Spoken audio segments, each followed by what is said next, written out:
এইটোৱে ফোন কৰিয়ে কৈছে বেছি সময় নল'ব দাদা, মাত্ৰ অলপ কথা ক'ব, গতিকে একেবাৰে হেৰি হোৱা নাই, মানে প্ৰিপেয়াৰ হৈ অহাও নাই। যদি মই বক্তা নহয়, লিখোঁ, প্ৰবন্ধ বহুত লিখিছোঁ। ৰাইজৰ মাজলৈ ইতিমধ্যে মই 80টা প্ৰবন্ধ উলিয়াই দিছোঁ আৰু প্ৰায় 4খনমান পদত মই নিয়মীয়া লিখাওঁ। কবিতাৰ জীৱন আৰম্ভ কৰিছিলোঁ আৰু ভাবিছোঁ ৰাইজৰ বাবে কিবা এটা কৰোঁ, আৰু বিগত 2 বছৰ ধৰি কৰিবলৈ সুখী হৈছোঁ আৰু উন্মোচন কৰালৈ ঘোষণা কৰিছোঁ। ধন্যবাদ।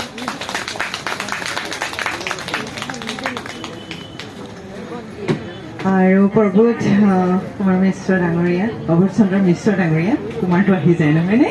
তেখেতৰ পৰাও আমি অকণমান শুনিবলৈ চেষ্টা কৰোঁ, কিনো কয়।